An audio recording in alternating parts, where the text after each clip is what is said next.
एक टाइम था कि ये इतना प्रिफर्ड प्रोफेशन नहीं था।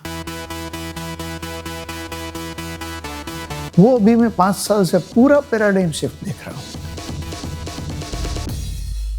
मैं कभी कोई प्रोडक्ट मार्केट करता ही नहीं कि आप ये लो, कोई नई चीज आई है ये लो, कुछ भी नहीं। मैं पहले से फ्यूचर वैल्यू एजम्पशन करवा के एसआईपी करता हूँ। आज कोई भी क्लाइंट मेरे पास आता है तो वो बोलता है मुझे 1 लाख की एसआईपी करवानी है, तो मैं उसको क्या है, मैं उसको पर्पस के साथ जोड़ देता हूँ। बच्चा हुआ, शादी हो रही है, कोई रिटायरमेंट के लिए सोच रहा है, बिल्कुल बिल्कुल, तो उसमें कहाँ पे मेरा जो भी है प्रोडक्ट फिट बैठता है वो मैं उसको दे देता हूँ। रिस्क प्रोफाइलिंग हमारे यहाँ इनएविटेबल है। कोई भी क्लाइंट आता है तो उसका रिस्क प्रोफाइलिंग होना ही है। रिस्क प्रोफाइलिंग होने के बाद एक उसकी रिस्क एपेटाइट क्या है वो मालूम होती है, उसका होराइजन क्या है वो मालूम होता है। क्लाइंट म्यूचुअल फंड के बारे में नहीं पूछते। जो भी लर्नेड क्लाइंट है, जिसके पास पैसा है, वो हमसे ज्यादा जानते हैं। वो इकोनॉमिक्स के बारे में पूछेंगे, वो आपको जियोपॉलिटिकल सिचुएशन के बारे में पूछेंगे, वो आपको ऐसा पूछेंगे कि भाई ये क्रूड का दाम बढ़ेगा तो क्या असर आएगा हमारे इंडेक्स पे और क्यों आएगा। नॉलेजेबल एमएफडी कम से कम गलती करेगा। क्लाइंट को ये मालूम है इंडेक्स बढ़ेगा तभी रिटर्न मुझे मार्केट देगी। मेरा एमएफडी गलती नहीं करना चाहिए, उसके लिए नॉलेज की जरूरत है और नॉलेज हमको एस्टेब्लिश करना पड़ेगा क्लाइंट के सामने। कभी भी डाउनफॉल आता है, मैं सामने से क्लाइंट्स को फोन करता हूँ, उससे कहता हूँ कि बहुत ही बड़ी अपॉर्चुनिटी है, आप क्या सोचते हो इसके बारे में।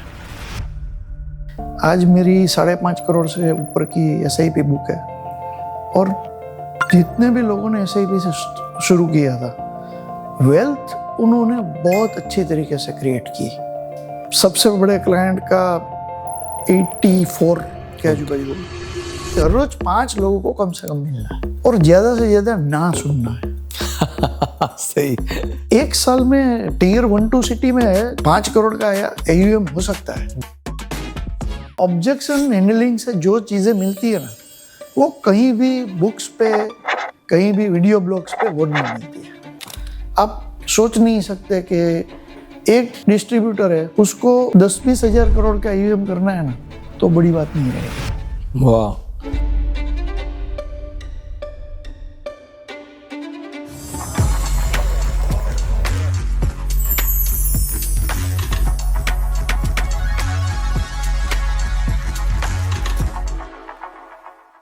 स्वागत है आपका billionaire code series powered by Nirmal Bang में। आज के जो हमारे गेस्ट हैं वो सचमुच में ऐसी ऐसी चीज़ें और ऐसी ऐसी बारीकियां समझाने वाले हैं जो एक नए एमएफडी के लिए बहुत ही शानदार मैनेजमेंट लेसन्स की तरह काम करेंगे। वो आपको सिखाएंगे किस तरह से क्लाइंट की एसआईपी को रोका जाए, किस तरह से क्लाइंट को मार्केट के उतार चढ़ाव में अप्रोच किया जाए, किस तरह से क्लाइंट को एडिशनल इन्वेस्टमेंट के लिए प्रेरित किया जाए। जामनगर जैसे छोटे से शहर में उन्होंने 900 करोड़ का एयूएम इकट्ठा किया है। जानते हैं उनसे उनकी सफलता की कहानी, उन्हीं की जुबानी। तो मिलते हैं चिराग पोरेचा जी से। स्वागत है चिराग जी आपका बिलियनर कोड सीरीज में। तो मुझे तो सबसे पहले तो ये जानना है कि जामनगर जैसी सिटी जहाँ 5-6 लाख की पॉपुलेशन है, वहाँ आपने 900 करोड़ के करीब का एयूएम इकट्ठा कर लिया। तो पहले तो मुझे आपको ये वहाँ पर किसने आपको ये प्रेरित किया एमएफडी बनने का, और कैसे इतनी छोटी सिटीज़ में आपने इतना बड़ा एयूएम इकट्ठा किया। तो आप पुरानी जो आपकी स्टार्टिंग जर्नी है वहाँ से थोड़ा बताइए हमारे को। Thank you for having me. First of all, I started my career as an life insurance agent और वहाँ से शुरू किया। 18-19 साल की एज पे काम शुरू कर दिया था। It was not by choice, it was by chance. तो तब लाइफ इंश्योरेंस के अलावा कुछ फिनेंशियल प्रोडक्ट इतनी अवेलेबल भी नहीं थी एक्सेप्ट पोस्टल सर्विसेज। तो लाइफ इंश्योरेंस बेचते बेचते काम करते गए, उसमें आगे बढ़ते गए और फिर एक ऐसा आया टाइम जब लोगों को ऐसी ज़रूरत महसूस हुई कि इन्फ्लेशन को बीट करके कहाँ से रिटर्न मिल सकता है। तब तक लाइफ इंश्योरेंस ठीक था, लाइफ इंश्योरेंस चल रहा, कन्वेंशनल प्रोडक्ट ही तब चलती थी, life insurance as an investment ज़्यादा जा रहा था, हाँ इंश्योरेंस कम जा रहा था। 2008 आई स्टार्टेड म्यूचुअल फंड, क्योंकि तब ज़रूरत दिखाई दी मुझे।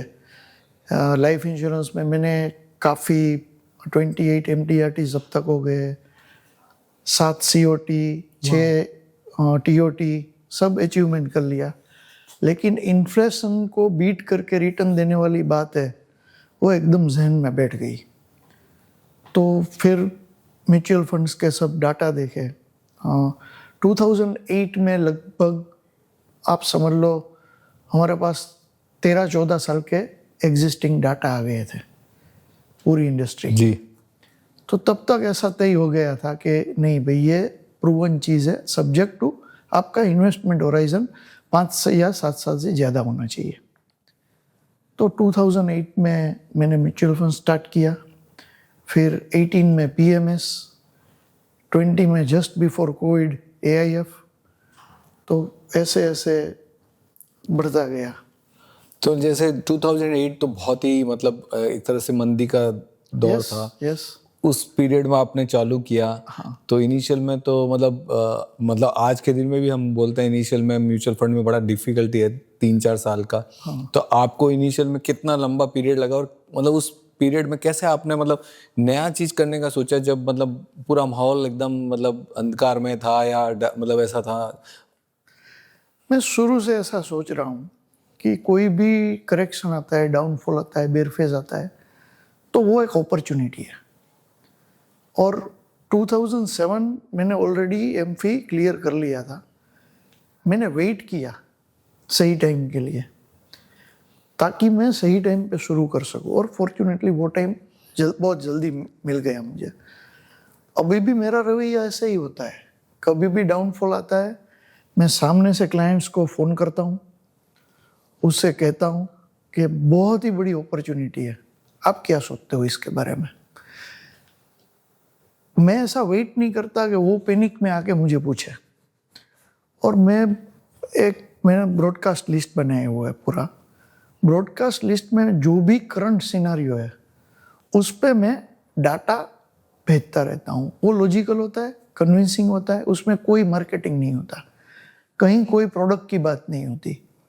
अभी जो ये वॉर का माहौल चल रहा था तो पूरे 30 साल का वॉर का डाटा मैंने निकाला, कब कब कहाँ कहाँ वॉर हुई, हमारे इंडेक्स में उसके क्या इफेक्ट रही, और कितने टाइम में इंडेक्स रिकवर हो गया, और 5 साल बाद कहाँ था इंडेक्स, कि अगर रिटर्न क्या बना।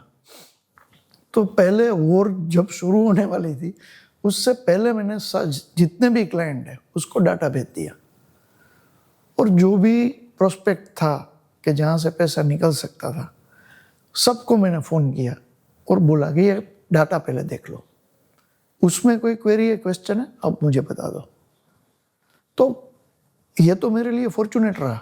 ये जो भी डाउनफॉल आया उसमें मैंने काफ़ी लमसम एडिशन करवाया है क्लाइंट का, तो मेरे लिए भी फॉर्चुनेट रहा, क्लाइंट के लिए भी फॉर्चुनेट रहा, विन विन सिचुएशन रहा। तो ये तो आज अब इतना मैच्योरिटी पे इस लेवल पे आ गया, लेकिन जो इनिशियल फेज था जब आपका, तब आप क्लाइंट के पास में किस तरह से गए, कैसे अप्रोच किया और कैसे पिच किया आपने, याद है कुछ? हाँ, बहुत अच्छी तरीके क्योंकि से। आप इंश्योरेंस एजेंट थे, इंश्योरेंस प्रोडक्ट के सामने ये नया प्रोडक्ट था तो उसको बेचना। हाँ, तब ये कुछ ऑनलाइन वगैरह नहीं था, पूरा मैन्युअल होता था। SIP के 12 PDC स्पॉट्स डेटेड चेक्स हमको कलेक्ट करने पड़ते थे, वो जमा करने के बाद हमारी एग्जीक्यूट हो पाती थी SIP। लेकिन तब से रुपी कॉस्ट एवरेज का फंडा मेरे दिमाग में बैठ गया था, which is much more than averaging. Right. तो तब से मैं SIP पे मैंने फोकस किया। आज मेरी 5.5 करोड़ से ऊपर की SIP बुक है, और जितने भी लोगों ने SIP से शुरू किया था, वेल्थ उन्होंने बहुत अच्छी तरीके से क्रिएट की। कोई भी कहीं भी ऐसा नहीं था कि फंबल किया। 5 साल जिसने भी पूरे कर लिए SIP में, वेल्थ क्रिएट अच्छे से हुई तो लोगों का उस पर भरोसा बैठा। और मेरा क्या था कि मैं पहले से फ्यूचर वैल्यू एजम्पशन करवा के SIP करता हूँ। आज कोई भी क्लाइंट मेरे पास आता है तो वो बोलता है मुझे 1 लाख की SIP करवानी है, तो मैं उसको क्या है, मैं उसको पर्पस के साथ जोड़ देता हूँ। वो पूछता हूँ मैं किसके लिए करनी है आपको, रिटायरमेंट के लिए, बच्चे के हायर एजुकेशन के लिए, मैरिज के लिए, किसके लिए आपको चाहिए। फिर मैं उसका डिवेल्यूएशन ऑफ मनी काउंट करके उसका फ्यूचर वैल्यू उसको बताता हूँ और उसका सॉल्यूशन भी प्रोवाइड करता हूँ कि टेंटेटिव इतना रिटर्न आपको इतनी SIP करने से मिलेगा और आपकी जो भी फ्यूचर की एक्सपेंस है वो इससे कवर हो जाएगी। तो एक तो क्या पर्पस जुड़ गया इससे। दूसरा, जो भी मैं मेरे वैल्यूएशन रिपोर्ट जाता है उसमें मैं वो टेक करता हूँ नाम से। तो कभी क्या होता है कि SIP बंद करने का क्लाइंट्स होते हैं, पैनिक है, कहीं दूसरी जगह डाइवर्सिफिकेशन है, तो मैं उसको पूछता हूँ कि हाँ सही है, आपको बंद करनी है, वो बेटी की मैरिज वाली बंद करनी है, बेटे की एजुकेशन वाली बंद करनी है या आपके रिटायरमेंट वाली। 90% केसेस में क्लाइंट का आंसर ऐसा होता है, ऐसा करो मैं सोच के आपको बताता हूँ। मतलब आपने प्रोडक्ट का नाम ही चेंज कर दिया, मतलब आप बिल्कुल। और उसको सॉल्यूशन से मैंने जोड़ दिया ना, बहुत बढ़िया। प्रोडक्ट है ही नहीं वो तो ज्यादातर किस्से में SIP टर्मिनेट नहीं। बहुत सुंदर, बहुत ही सुंदर। तो ये तो मतलब कला, और ऐसी और क्या क्या कलाएं करते हैं आप ये बताइए। नहीं, बस यही सीखते सीखते आप जैसे लोगों से सीखते रहते हैं। नहीं, बट मेरे को तो ये जानना है कि जामनगर जैसी जगह में कितने क्लाइंट्स हैं जो 900 करोड़ तक पहुंचाए आपको? 2900। तो इतने 2900 क्लाइंट्स को आप सिंगल हैंडेडली हैंडल कर रहे हैं? ये सेल्स में मेरे अलावा कोई नहीं है। ओके। क्योंकि मैं ऐसा सोचता हूँ तो मतलब ये फैमिलीज होंगी या मतलब सब इंडिविजुअल? तो कितने? नहीं, करीबन 500 फैमिलीज होंगी। 500 फैमिलीज के 2900 3000 क्लाइंट्स है आपके। तो अब इसमें कोई बड़ा, सबसे बड़ा क्लाइंट्स का कितना AUM होगा मतलब से? सबसे बड़े क्लाइंट का 84 के आजू बाजू होगा, 10%। और ये जीरो से आपके साथ स्टार्ट किए हुए? ऑलमोस्ट हाँ, तो 2010 से जुड़े हैं मेरे साथ। Okay, good. तो ये जो इनको आप रेगुलर टच बेस कैसे करते हैं इतने बड़े क्लाइंट लेवल को? मेरा एक तय रहता है, हर रोज 10 क्लाइंट को फोन करना है। ओके। कुछ भी है, किसी का सर्विसिंग है, किसी को तो रैंडमली 10 दिनों कॉल करना है या नहीं, मतलब? पूरा लिस्ट रहता है। अच्छा, नहीं तो सेलेक्ट कैसे करते हैं आज किन 10 लोगों को फोन करना है? महीने का 300 फैमिली को करना है मुझे फोन। बिल्कुल। 300 में से 200-250 के बीच में एग्जीक्यूशन हो पाता है। कोई मिलते हैं, नहीं मिलता है, सही बात है। कभी टाइम नहीं मिलता, कभी छुट्टी आ गई। मेरा ऐसा एक व्यू रहता है कि 3 महीने में एक बार क्लाइंट से बात करनी है। और हमारा क्या है, वहाँ पे फैमिली बिजनेसेस है, तो इन्वेस्टमेंट भी फैमिली रहता है। बिल्कुल। तो 25, 15, 10 लोगों का एक है फैमिली, तो उसका इन्वेस्टमेंट एक ही आदमी मैनेज करता है। राइट। तो मुझको सिर्फ उससे ही बात करनी है। बिल्कुल। करंट अफेयर के साथ जो भी है वो बातचीत कर लेती, मार्केट आउटलुक उसको बोल दिया क्या है, उसकी कोई क्वेरी क्वेश्चन है उसको बोल दिया, तो एक टच उसमें लाइव हो गया। उसमें कहीं भी कोई भी, मैं कभी कोई प्रोडक्ट मार्केट करता ही नहीं। राइट। क्या आप ये लो, ये कोई नई चीज़ आई है ये लो, कुछ भी नहीं। मैं ये जानता रहता हूँ उसमें कोई फिनेंशियल कुछ भी चेंजेस हुआ है फैमिली में, बिजनेस में, तो वो एक मेरे लिए अपॉर्चुनिटी है। सो मेन पर्पज आपका रहता है कॉल से पता करने का कि भाई कि हाँ क्या नया डेवलपमेंट है, नया इनकम आ रहा है, बोनस आ रहा है, या इंक्रीमेंट हुआ है, या शादी हुई तो नया इनकम अर्निंग मेंबर ज्वाइन कर रहा है, बच्चा हो रहा है। एग्जैक्टली, बच्चा हुआ, हाँ, शादी हो रही है, बहुत बढ़िया, बहुत बढ़िया। कुछ भी है, कोई रिटायरमेंट के लिए सोच रहा है। बिल्कुल बिल्कुल। तो बड़ा फैमिली है तो कुछ ना कुछ ऐसा होता रहता है। तो उसमें कहाँ पे मेरा जो भी है प्रोडक्ट फिट बैठता है, राइट राइट, वो मैं उसको दे देता हूँ। बहुत बढ़िया। तो ये अब जैसे आप बोल रहे हैं कि इसमें अपने क्लाइंट के बारे में पीएचडी करके रखनी है क्लाइंट से, ताकि आप ये तो इसमें ये सिर्फ फोन कॉल से होता है, फिजिकल मीटिंग भी करते हैं आप? फिजिकल मीटिंग भी रहती है, लेकिन ज़्यादातर अभी क्लाइंट्स इतने पुराने हो गए हैं, हाँ, रेपो ऐसा बैठ गया है कि पर्सनल मीटिंग की ज़रूरत कम पड़ती है। नहीं पड़ती ऐसा आपकी मैं तो छोटी सिटी, इन पर्सन आराम से पॉसिबल है। जो जैसे बॉम्बे जैसी जगह में बोले तो डिफिकल्ट है। जामनगर कितना रेडियस में होगा? तो हार्डली 10 किलोमीटर। तो मतलब आप पहुंच सकते हैं। तो आपको लगता है कि फिजिकल मीटिंग इतना कोई इम्पोर्टेंट इतना इम्पोर्टेंट नहीं है। अच्छा। मेरे दिन में हार्डली 3 मीटिंग्स होती है फिजिकल और इन पर्सन। और ज़्यादातर लोग अभी मैंने 2023 में एक नई ऑफिस बनाई है, स्टेट ऑफ आर्ट है पूरी, और 1000 स्क्वायर फीट का मेरा चेम्बर है सिर्फ। वाह। तो ज़्यादातर लोग ऐसा कहते हैं सामने से कि हम आपकी ऑफिस पे आते हैं। कॉन्फ्रेंस रूम बनाया है तो उसमें पूरा प्रेजेंटेशन रहता है।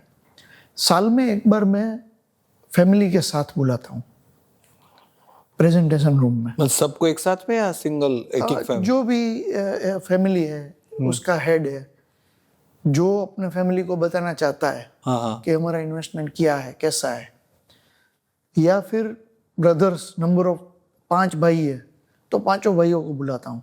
नहीं, मतलब मेरा कहना है, मतलब आप सारे क्लाइंटों को एक साथ बुलाते हैं या इंडिविजुअल? नहीं, इंडिविजुअल। तो ये तो बहुत, मतलब 3000 तो एवरी डे आप किसी न किसी लेकिन उसमें क्या होता है, ज्यादातर HNIs है, वो ये एक्सरसाइज में बिलीव करते हैं। ओके। जिसका पोर्टफोलियो, फैमिली पोर्टफोलियो 10 करोड़ से ऊपर है, उनको बुलाता हूँ जी।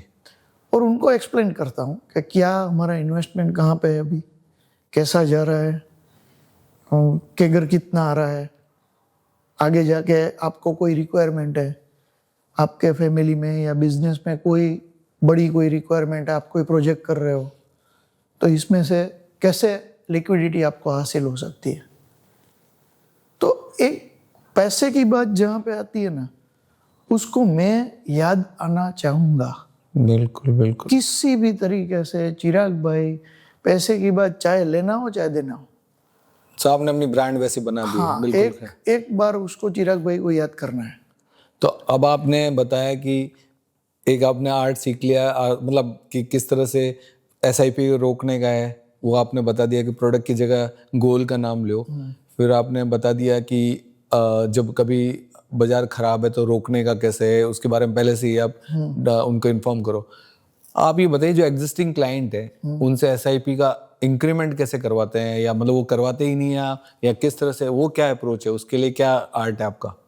मैं करवाता हूँ। मैं एग्जिस्टिंग SIP का रिटर्न बन जाता है, केगर रिटर्न, तब उसको प्रेजेंट करता हूँ कि इतना पैसा आपने बनाया, पोस्ट टैक्स रिटर्न आपका इतना बैठा, इसमें मैं कुछ भी हो मैं पोस्ट टैक्स रिटर्न गिनवाता ही हूँ, क्योंकि सबसे कम कैपिटल गेन इक्विटी प्रोडक्ट्स में है। राइट। बाकी सब में इससे ज़्यादा है। फिर मैं ये बोलता हूँ, ज़्यादातर हमारे वहाँ पे रियल एस्टेट एक्सपोजर बहुत ज़्यादा है, तो मैं रियल एस्टेट के साथ एक बार कंपेयर करवाता हूँ, physical asset versus financial asset. Covid के बाद एक पूरी लहर वहाँ की जो मार्केट है उसमें चल रही है कि पैसा लगाना है ना तो फिनेंशियल एसेट भी उतना ही इम्पोर्टेंट है, क्योंकि वो पूरा लेजिटिमेट है। अगर हमको कुछ भी हो गया तो रियल एस्टेट में क्या है, सिस्टम ड्रिवन नहीं है, वो पर्सनल ड्रिवन है। बिल्कुल। मैं बेचने जाऊंगा मेरे रियल एस्टेट, मुझे अलग दाम मिलेंगे। Right. मेरी वाइफ बेचने जाएगी, अलग दाम मिलेगा उसमें। तो ये किसी भी तरह करके क्लाइंट को मैं एक्सप्लेन करता हूँ और उसी से एक्सपीरियंस निकलवाता हूँ। First of all, real estate highly illiquid in nature. बिल्कुल।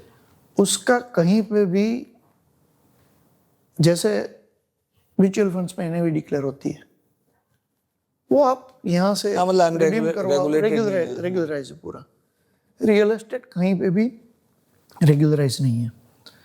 तो ये सारी चीज़ें करता हूँ तो काफ़ी बार क्लाइंट के दिमाग में बैठता है कि हम रीएलोकेशन करते हैं।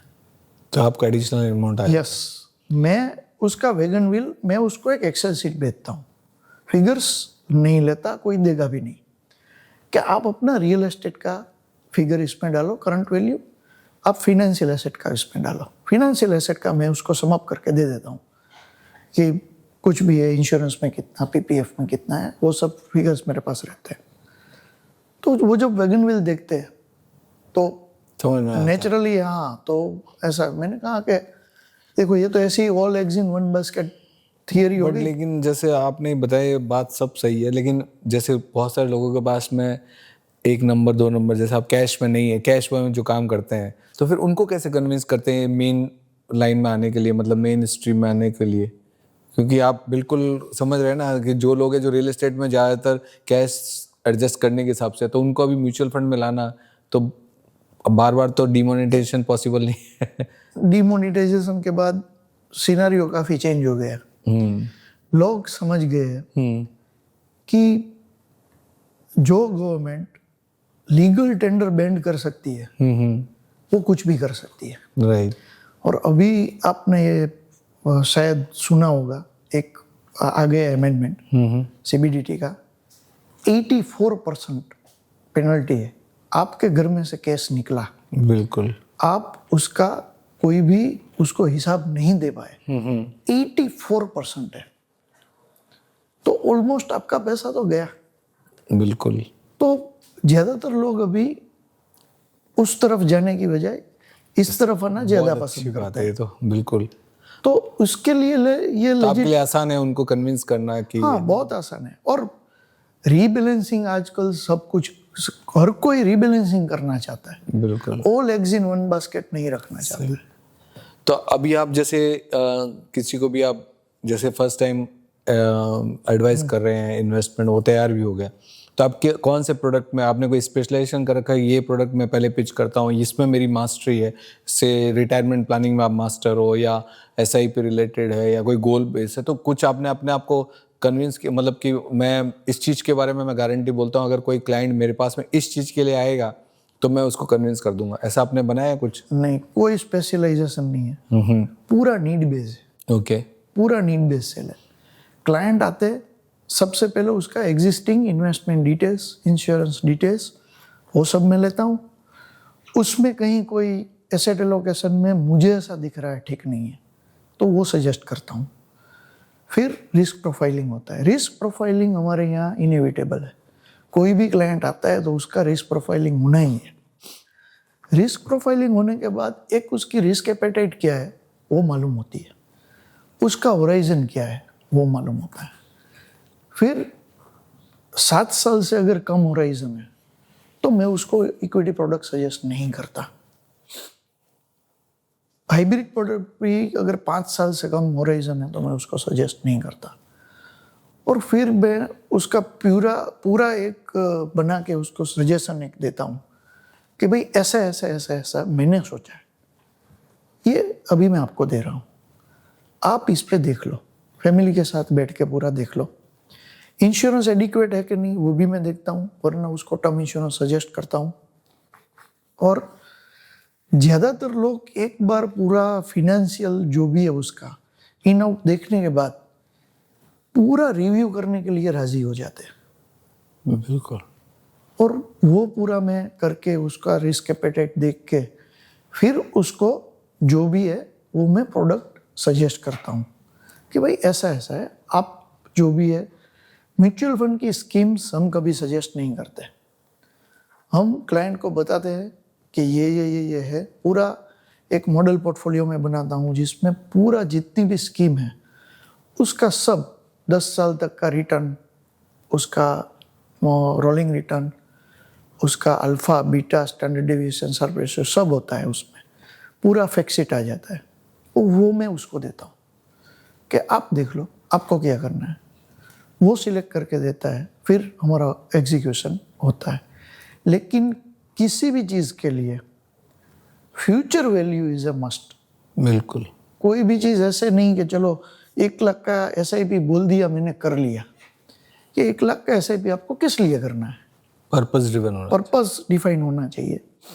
तो ये आपने जैसे बताया पूरा प्रोसेसेस वगैरह के लिए, तो आपकी जो टीम है उसका क्या मतलब है, कौन क्या देखता है, कौन होना चाहिए? एक जैसे कोई एक MFD है जो 50-100 करोड़ के आसपास पहुंच रहा है और उसको एक अपना ऑफिस प्रॉपर सेटअप करना है, तो कौन कौन टीम मेंबर, क्या स्किल वाले लोग होने चाहिए ताकि वो नेक्स्ट लेवल पे पहुंचे या उसको और बेहतरीन तरीके से अपने काम को कर पाए?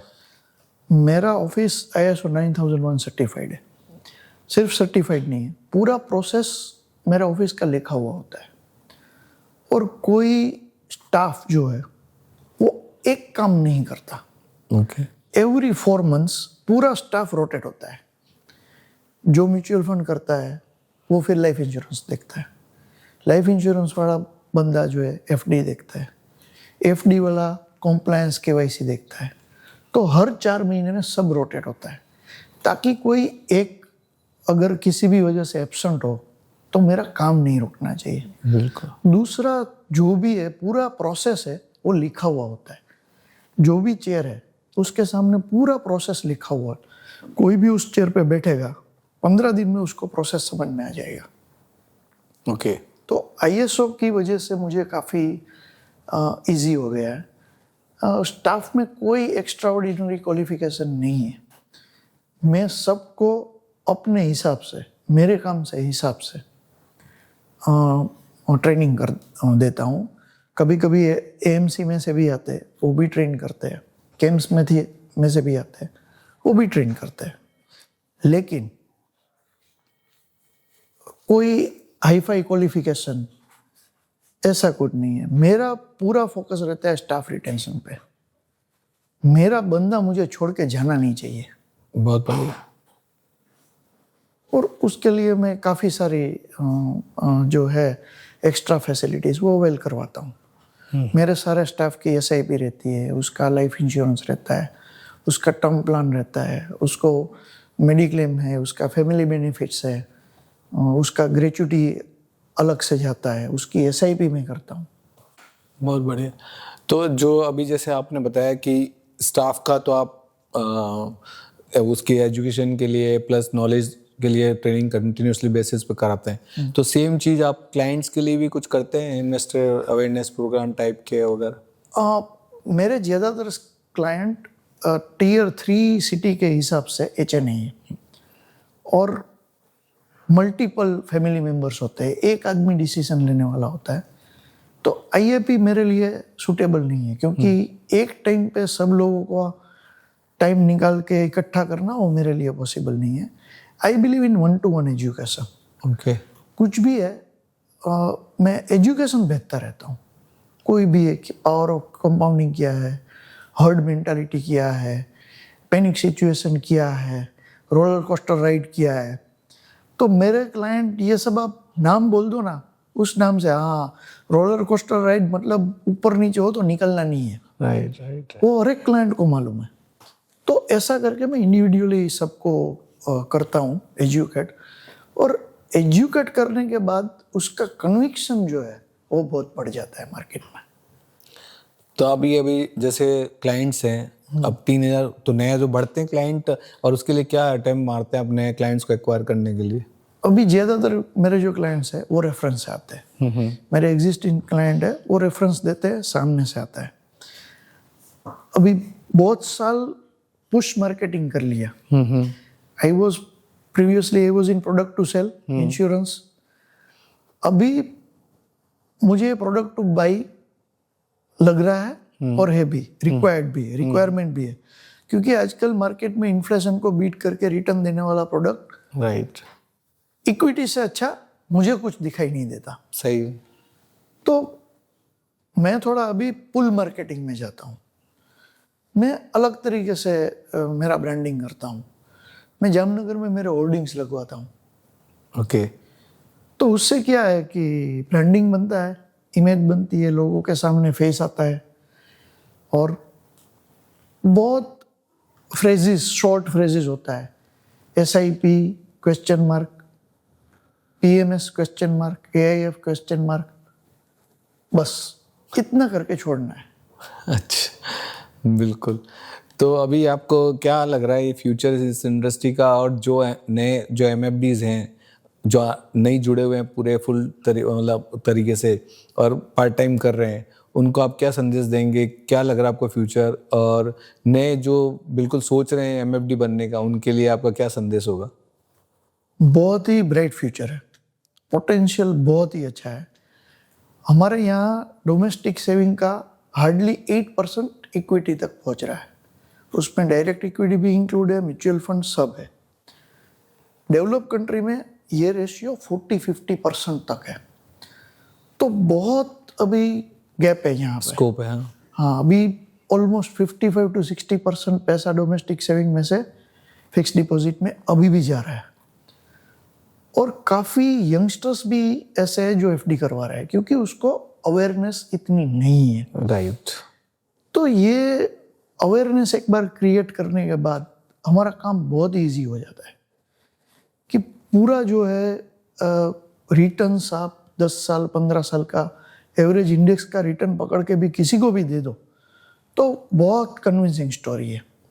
और आगे जाके ये बहुत ही आगे, मतलब आप सोच नहीं सकते कि एक डिस्ट्रीब्यूटर है, उसको 10-20 हजार करोड़ का ईवीएम करना है ना, तो बड़ी बात नहीं रहेगी। वाह। तो कैसे स्टार्ट करें जो नए एमएफडीज है, उसको इनिशियल फर्स्ट ईयर में क्या क्या चीज़ें करनी चाहिए ताकि वो बना रहे सिस्टम में? और एक मिनिमम आपको क्या लगता है कि फर्स्ट ईयर में एक फ्रेशर कितना एयूएम इकट्ठा कर सकता है? फ्रेशर के लिए डिपेंड्स ऑन जियोग्राफिकल लोकेशन क्या है, उसका बैकग्राउंड कैसा है। लेकिन मेरे हिसाब से हर एक एमएफडी के लिए बेसिक एजुकेशन है ना, वो बहुत ही ज़रूरी है।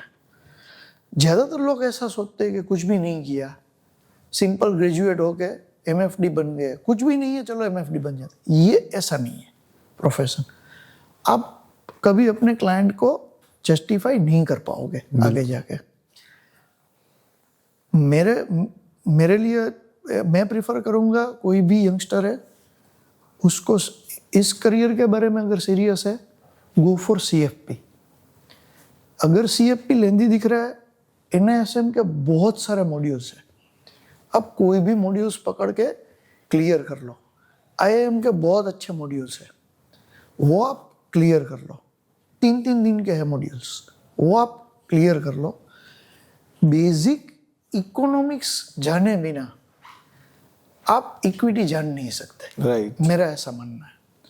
और इक्विटी है, कोई भी है, आगे जाके इंडेक्स जो है वो अर्निंग्स फॉलो करेगा।